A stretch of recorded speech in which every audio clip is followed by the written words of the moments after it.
It is the afternoon of December 13, 2006. My name is Don Linky. We're here for another in the series of interviews for the Brendan T. Byrne Archive of the Rutgers program on the governor. Today we'll be talking with Jeffrey Laurenti.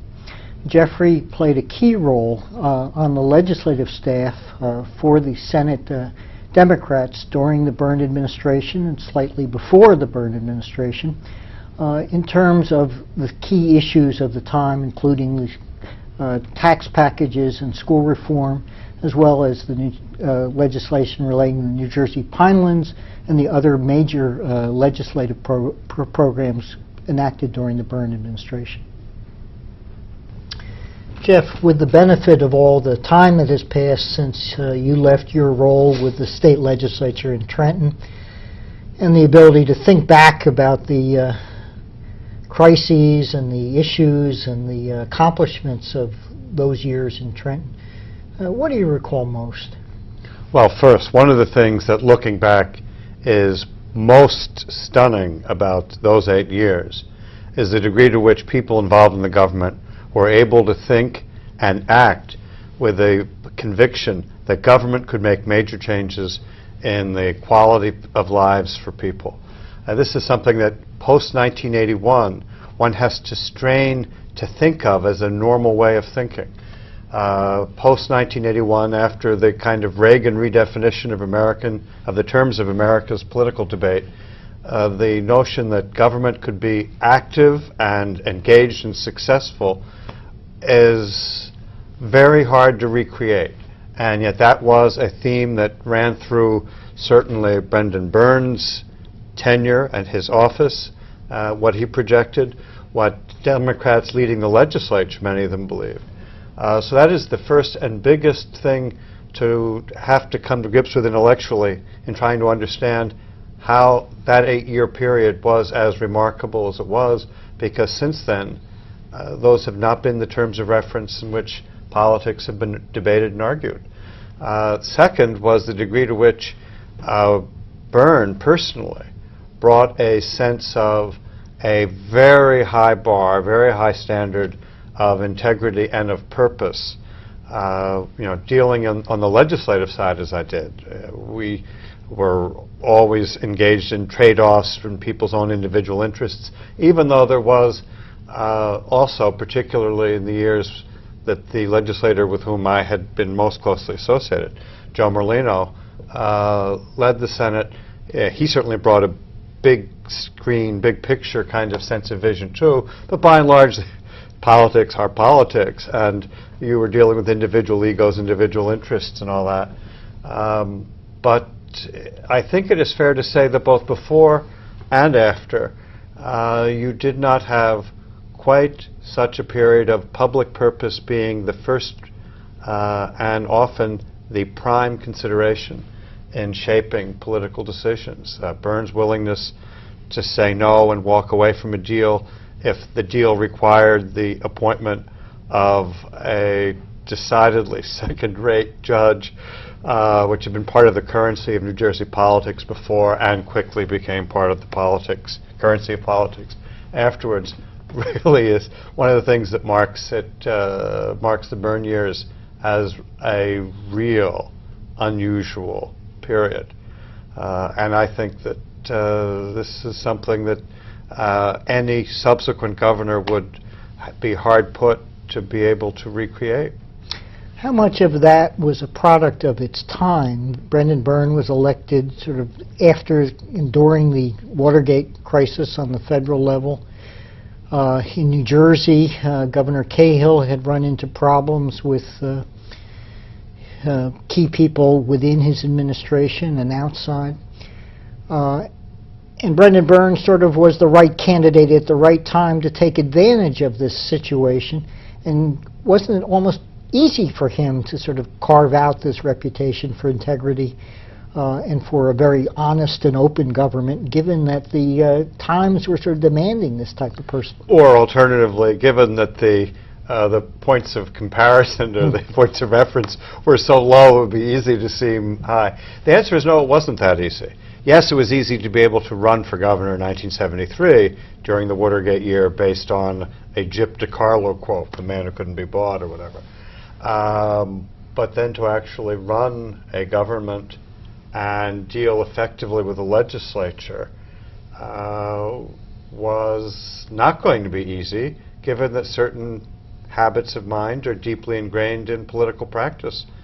Now, he was also lucky in a sense that he won with such a huge majority that there was, for his first couple of years in particular, a huge cushion of Democrats who, by traditional standards, didn't belong in the legislature.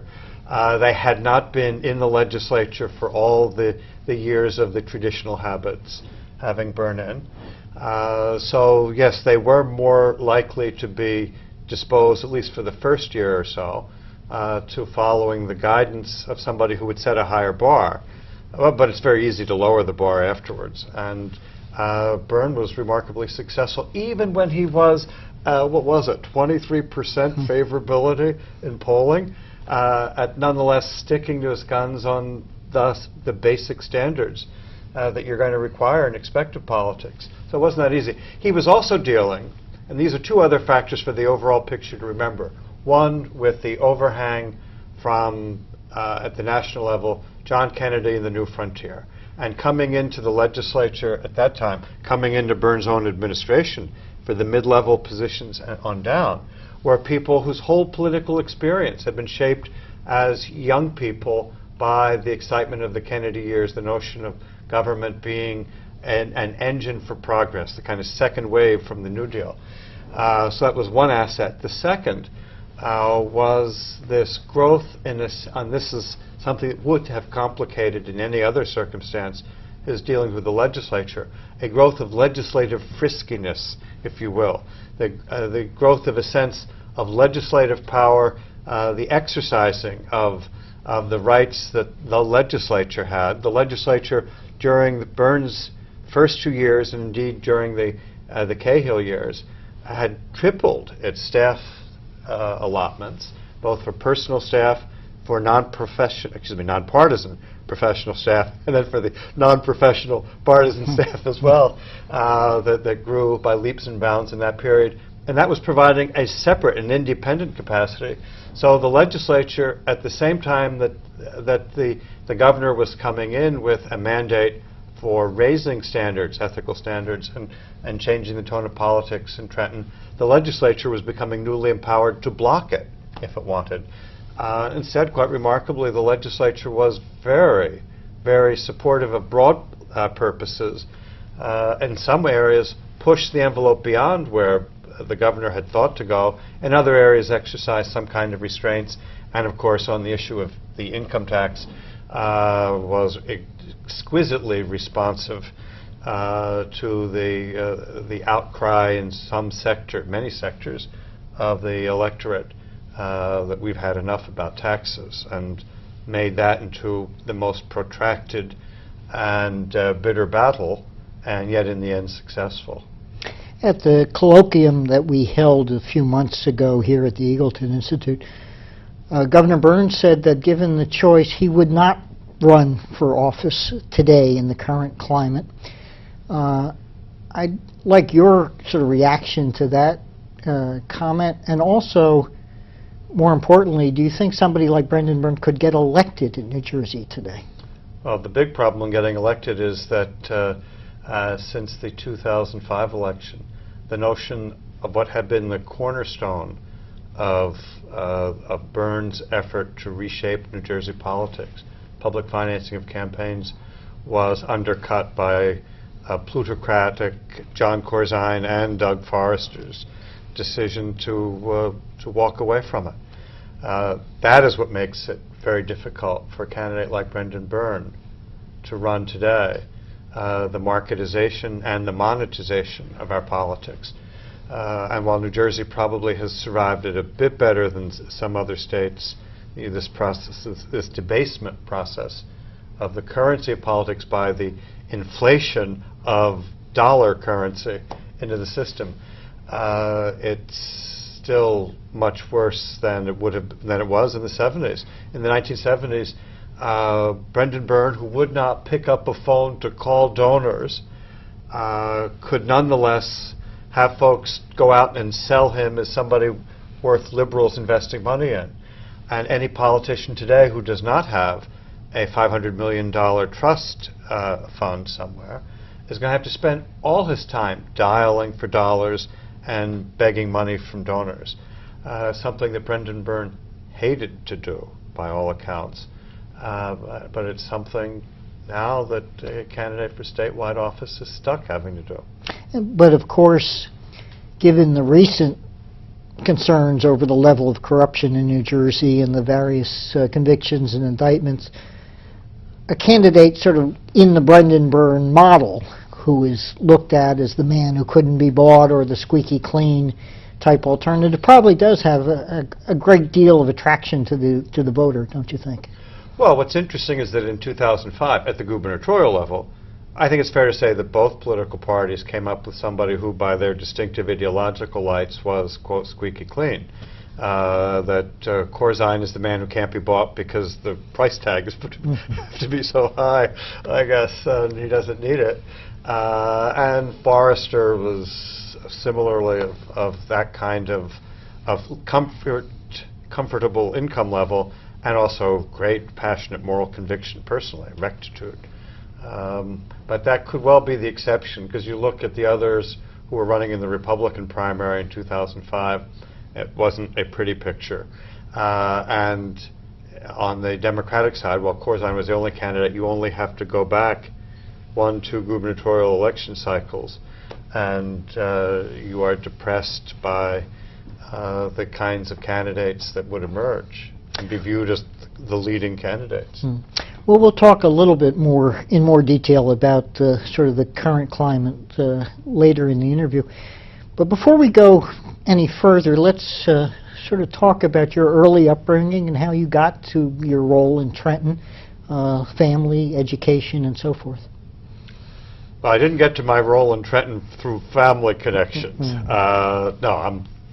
But I didn't have to move very far to get to anywhere in Trenton at all, because I had grown up there and still live, talk about a potted plant, all but 6 blocks from where I'd grown up. And in either case, just 2-3 blocks from Trenton Central High School. I had done my senior thesis in college on how mayors of 3 medium-sized cities in New Jersey would try to influence legislative outcomes. And among the people that I was interviewing was one legislator who made clear I could come back time and time again. It was my own state assemblyman, whom I had never met before doing this project, but Joe Merlino, who I think saw an Italian kid from the Italian neighborhood as, well, somebody that, who was at Harvard, as somebody that, yeah, I want to try to steer and over time mentor. And he was a terrific mentor in his quite distinctive way. And so when I got out of college, started graduate school locally at the Woodrow Wilson School, he then lured me away after a semester to work with him as a legislative aide and also with the State Senate minority staff in order to put together the princely sum of $5,000 to pay my salary. But backtracking before you go further, how does an Italian kid from Trenton get to Harvard in the first place? Well, no, there's no building named after me. That wasn't the hook. Lamont. Oh, yeah, exactly like Lamont Library and Lamont candidacy and all that. No, I don't know. I guess you know, if you do plausibly academically and activities, and you know, I was the head of most of the activities I was involved in high school. Trenton High School at the time was a very interesting and complex society, which you appreciate more in the retrospect, particularly when the high school no longer has that mix, a very different mix today. In any event, yes. What did your mother and father do? Well, my father was a gym teacher who moonlit as a meat cutter, and my mother had, while she was in the workforce, been also a gym teacher. So this is almost counterintuitive since I've had a lifelong allergy to athletics. Did they encourage your academic performance, or was it something that you think you just sort of developed on your own? Well, they didn't discourage it. I mean, they were pleased by it.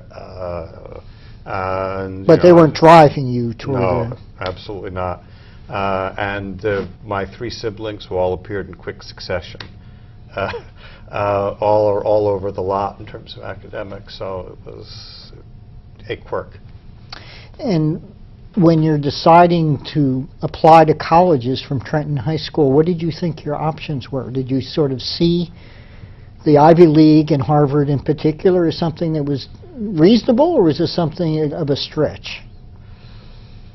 Well, if you have been first in your class year after year, you kind of think that anything might be possible. But hey, the rationale by which I picked colleges is, we didn't have folks who, in our family who knew college pecking order or options very well. It was very much catch as catch can. Harvard, because that's where John F. Kennedy had gone. He was the first Catholic president. I was 10 years old when he ran. And I had seen him in the little motorcade going down East State Street when I was 10. And then Georgetown, because I had done a summer debate institute there. And applied to Amherst because a kid who was graduated the year ahead of me had gone there and said, you should apply there.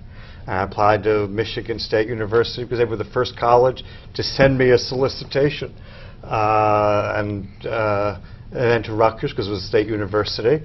And I figured I ought to be able to get in here. And that was it. And no clear thinking. So it was not as if we were well prepared, but that takes us pretty far afield then. How about the finances of tuition and board? Well, Harvard then, Harvard now, is among that happy group of institutions that is able to guarantee a kid coming in the means to go through regardless of family means, which is a principle that should be, by government, a right afforded to all young people, not just those at the richest school. Now, you mentioned seeing the Kennedy motorcade in Trenton at 10 years old. Right.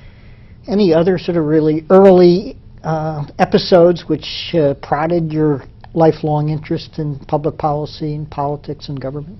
No, I was a passionate reader from even before age 10 of all the political news, at least at the national level, because you would read national news magazines and such. And then it began filtering down. The first state election I remember paying attention to was '61, Hughes and Jim Mitchell. I was 11 then. And began to become aware of all these other kind of gaps in the political undergrowth, you might say, during my teenage years. Were your parents politically totally interested? Uninvolved. Well, interested, yes.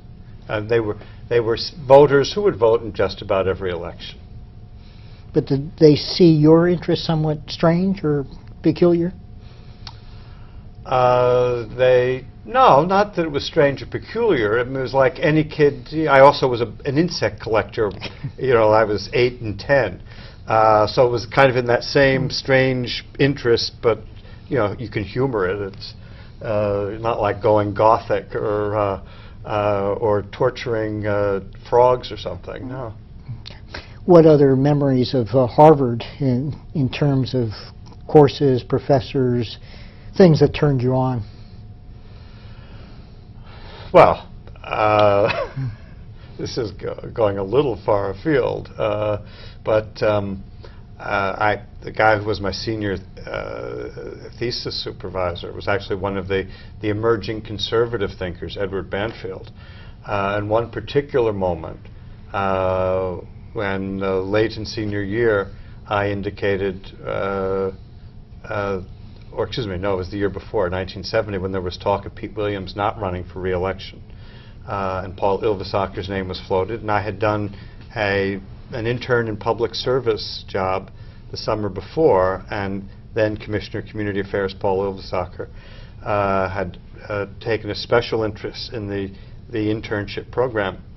And I mentioned to Banfield that I was thinking of helping out Ylvisåker's campaign, and he blew up. He said, how is it that after all I've been trying to teach you about what would now be considered a very conservative take on urban issues, urban policy, you would think for a second of working for somebody like Ylvisåker? And it's the first time I had a recognition of this dissonance between the kind of academic environment and study of the realities of urban issues, and how and where Ylvisåker must therefore have been in the academic debate, and the real world of being at home in New Jersey, and what was liberal, what was conservative, what made sense.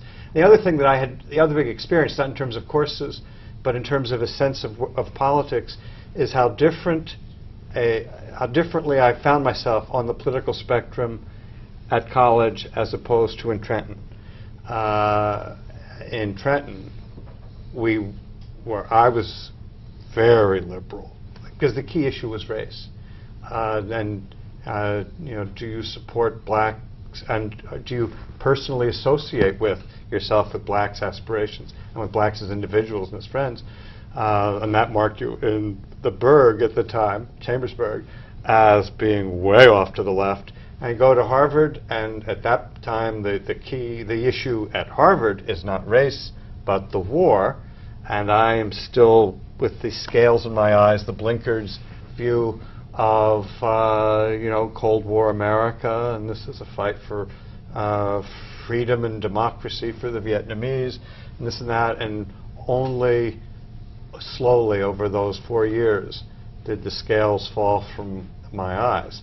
So at Harvard I was viewed as conservative, relatively conservative, was not a participant in the 1969 student strike, retrospectively perhaps with regret, but was in Harvard Young Democrats, but was more sympathetic to Johnson, was quite supportive of Humphrey, as opposed to the Get Clean for Gene McCarthy campaign, which is what swept liberal student opinion on the campuses, and which seemed to me to reflect a social class perspective that was different from what I knew. In other words, not the Democratic base, but wealthier, much more affluent families. Of course, that has indeed been one of the fundamental realignment trends since the 1960s in American politics and in Northeastern politics, that the blue-collar communities that had been the heart of the Democratic Party have become estranged to some degree, and we have found a new constituency among the highly educated. And Princeton itself in 1960 voted for Nixon over Kennedy. Hard to think about that looking at Princeton's voting habits since 1972, or even since '68. Of course, by going to Harvard, your opportunities expand significantly in terms of where your next step is in terms of post-college and career. Did you always think you were going to come back to New Jersey and to Trenton? Why? Well, because I had the sense, I still have the sense, that of public service being the most important calling, kind of secular priesthood, if you will, and that this town, Trenton, needed people to come back to it. I mean, New Jersey doesn't need people of talent to come back the way Trenton or Camden or whatever does. And because I have a strong sense of identity with roots with community. So all that, never the slightest attraction to moving anyplace else. Fortunately, here in New Jersey, one can keep roots and still be able to interact with the entire world, with New York in particular, within commuting distance, which is what I've ended up doing now in the kind of international affairs and United Nations arena, but still live in, as we say locally, Trenton.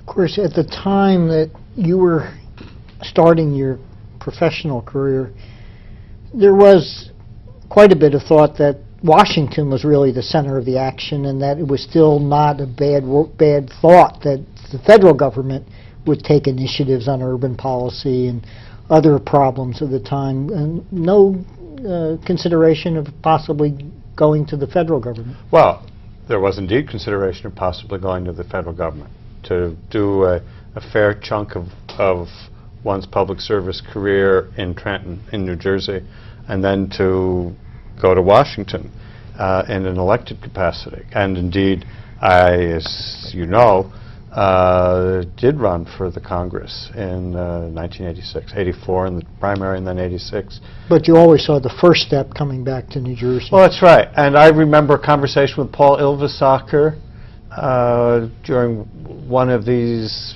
meetings with, I had a private one-on-one with him after the internship program, in which he said he thought, because I was offering my view that the state legislatures were going to be much more significant now going into the 1970s as places for creative policies, social policy.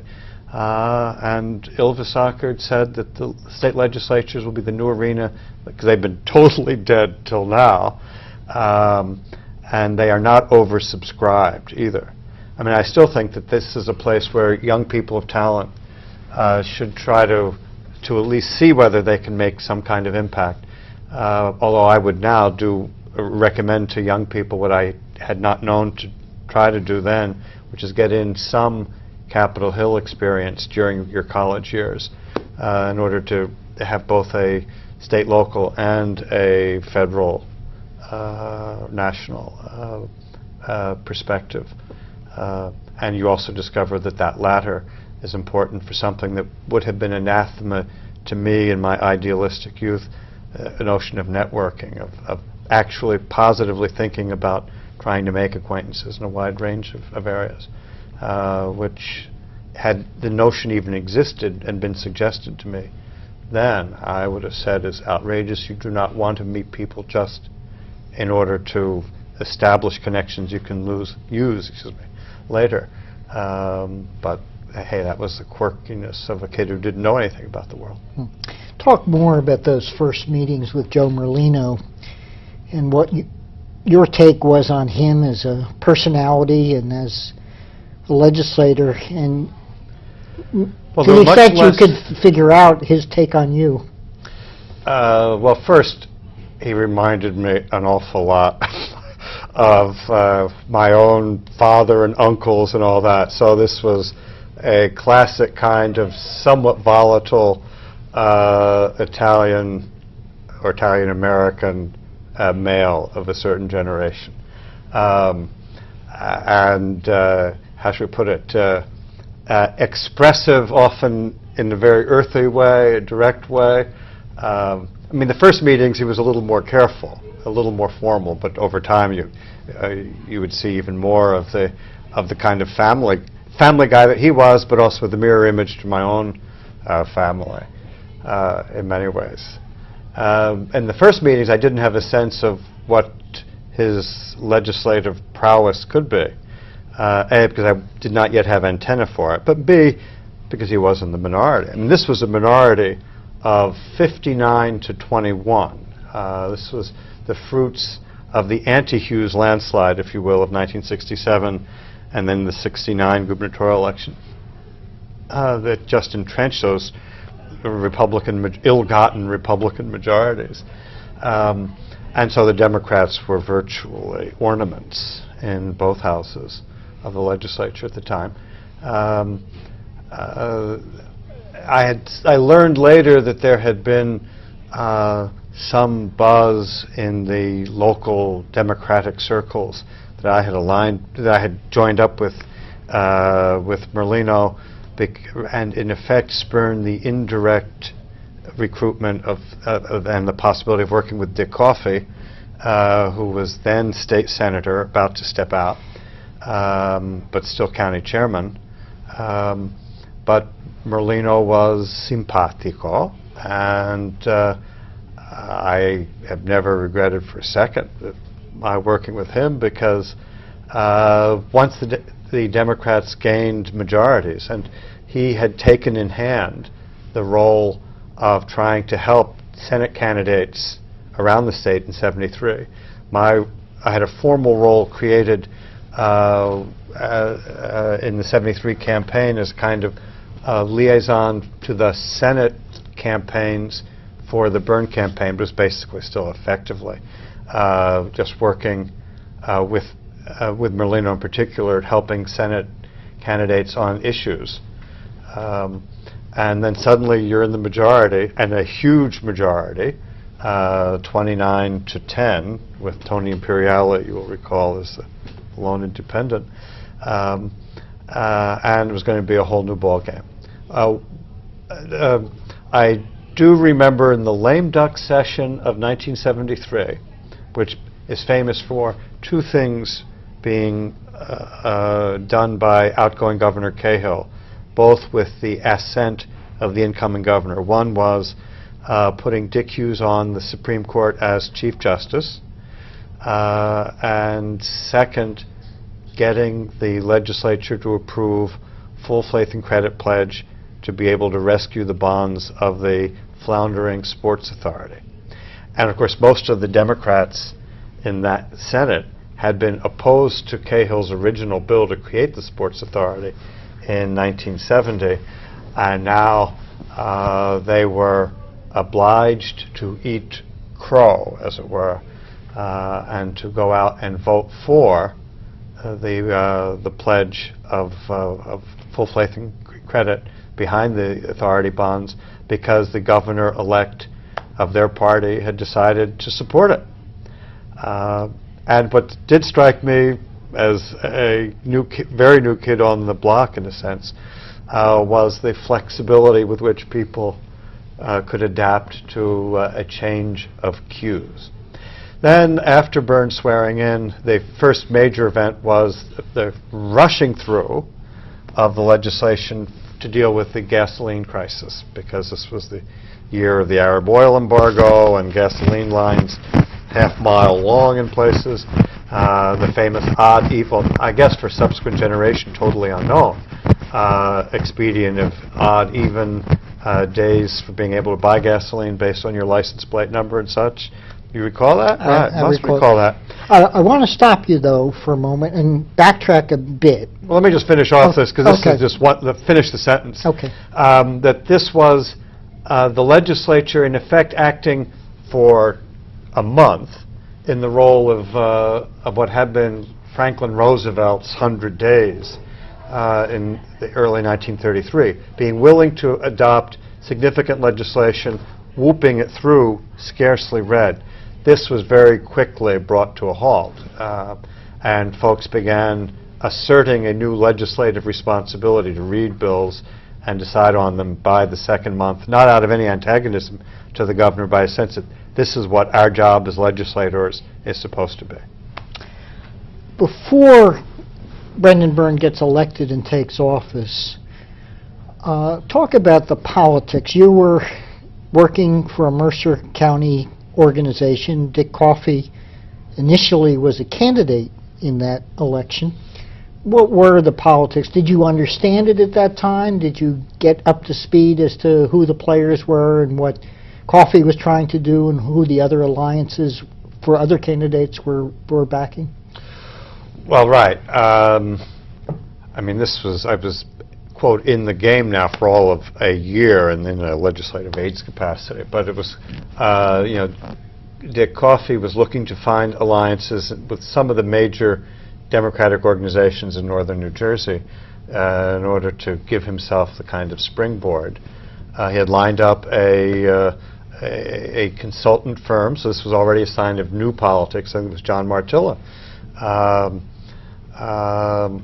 And was trying to carve out a niche in a field that basically was Ralph DeRose and Ann Klein.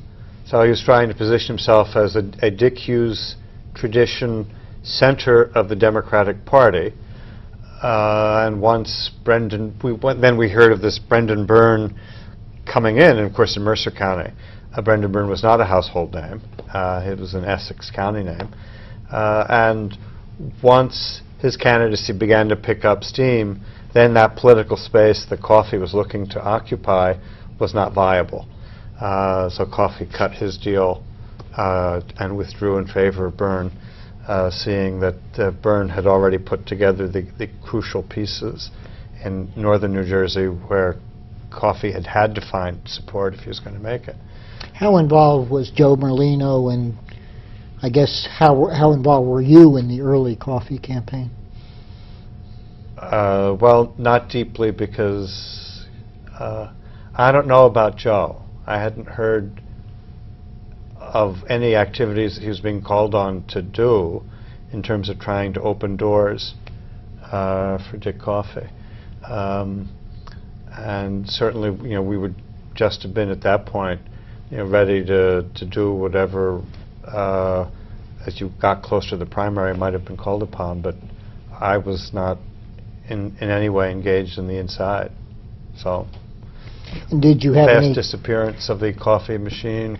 Well, some of the coffee machine lasted for a long time after the... Well, right, but not the gubernatorial, I mean the campaign machinery. Did you have any contact with Dick Leone and Luke Hayden at the time, who initially were aligned with the coffee campaign? None in that context. Now, Dick I had met in the early days of the Muskie campaign. Dick Leone had evidently gotten Coffey's blessing to take his seat in the state senate in 1971. Coffey gave up the seat after what had been the old arrangement of county-based senate districts was invalidated by a new redistricting map that had to split Mercer. So he found himself now in a district, given where he lived in Mercer, that was basically Hunterdon County plus suburban Mercer, and the other Senate district or legislative district was Trenton Hamilton. So Coffey figured it wasn't worth running, but this guy Dick Leone wants to run. I'll support him. I'll give him the nomination. And then the guy named Bob Klein goes and works the committee people and lines up the votes under our convention process to be able to win the nomination. So Dick Leone walks away. This we hear third hand. I've never talked about this ever with Dick Leone. And into 73, early 73, I haven't seen much of Dick Leone for at least a year and a half.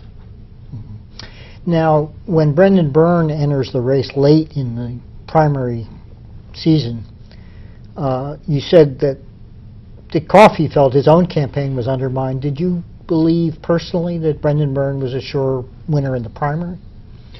Well, no, and I very much remember the Anne Klein quote after a meeting with Byrne that he's a boob, or something to that effect. And he was a stumbling candidate in that is what I remember from the primary skirmishing. We've heard the word terrible used a few times. Well, right, by those closer to him, undoubtedly. This was the triumph of New Jersey's organizational politics. He had the line in Hudson. But there's also, you have the beginning of the shift to the new politics as well. You have Anne Klein barking from the kind of wealthy suburban liberal constituencies that forced the race into an issue discussion as well, and Byrne had to be able to position himself successfully there. But Byrne seemed to be the likely nominee precisely because he was occupying the right space, the center of the Democratic Party. There's the center-left piece of the political spectrum. And that plus the traditional organizational advantages of Hudson and Mercer, where he got the line, made it pretty clear he would be the nominee, barring a giant upset. And what was your role after Coffey left and Byrne got in the campaign? Did you talk to Joe Merlino as to, politically what he and you should do at this point? Well, we now had our candidate. Our candidate was Byrne. So we would do in the primary in Mercer County what had to be done. and I don't remember what we did as a campaign in Mercer in that primary, but it was essentially the traditional, the grassroots door-to-door to Democrats, both phoning and at folks' doorsteps to deliver your loyal Democratic organization voter to the polls for this guy Byrne. But it was essentially a decision that since the Mercer organization had come to back Byrne, that was your responsibility to implement that endorsement. Well, as opposed to trying to work more directly with the Byrne campaign as an individual. Right, that never occurred to me, and I didn't do it. Right. What do because again, that supposes that that you have some intent of wanting to get involved in the gubernatorial campaign close to the candidate in some way. And I enjoyed what I was doing and was able to do my bit for the campaign in our little area of supposed expertise. What do you remember about Joe Merlino's take on Brendan Byrne as a candidate in '73? That he was a candidate that shaking his head at him, and yet having found him a decent enough guy, and he was going to win, particularly once you got into the general election with Sandman. It was clear he was going to win. And not much more than that. I do recall our having had an exchange after Byrne had said, I guess it was down at the shore, that he saw no need for an income tax in the foreseeable future, and that this was a major story in all the state's papers and the New York Times as well.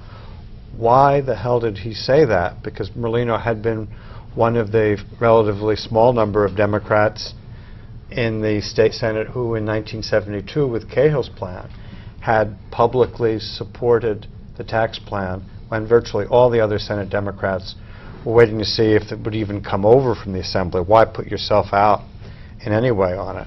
And so we were pretty strongly committed to an income tax-based tax reform. And it seemed as if this was either a pledge that was going to eviscerate what we expected a Democratic governor needed to do, or would somehow otherwise just keep us tied up in knots. So that was, from our outside of the gubernatorial campaign staff's perspective, puzzling and incomprehensible. Do you think Joe Merlino thought that also? Well, that was the nature of our conversation. What is this about? And you try to parse it with a microscope or magnifying glass. What exactly did he say? And even then, it didn't make sense because the margin looked as if Sandman could not ride that issue into victory. So why, if you're able to stay silent till now, why not stay silent just a couple more weeks or whatever? We conducted an interview with Frank McDermott, who was Congressman Sandman's campaign manager, and asked him whether, if Brendan Byrne had come out forthrightly for an income tax in that campaign, whether he thought he would lose. And he said he thought he would. You disagree, I assume. Well, clearly conservative Republicans in this state had long imagined the income tax to be an issue on which elections would turn. I think the fact that after having achieved enactment of the income tax in a far more politically difficult climate, 1976-77, than 1973 had been, that he won by 58%, is a sign that they have been consistently wrong in reading that tax, the salience of the income tax issue.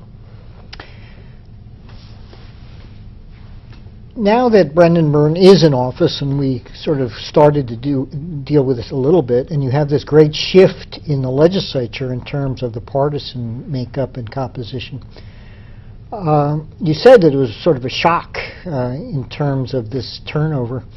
But it also probably created problems in the sense you had a lot of new people in the legislature, and you also had such supermajorities that it must have been difficult to keep discipline within the party. Is that true?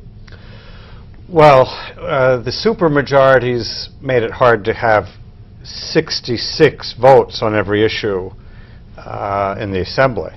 And first, there's a big difference between the Assembly and the Senate, because the Senate got people who were already, to some degree, professional politicians. Virtually anybody to get a nomination there, with a couple exceptions. I think of Herb Bueller from the Shorefront District in Monmouth County, whom nobody expected to win, although we had confidence that he could do it in a landslide year. And so he could be and was totally without the traditional party discipline.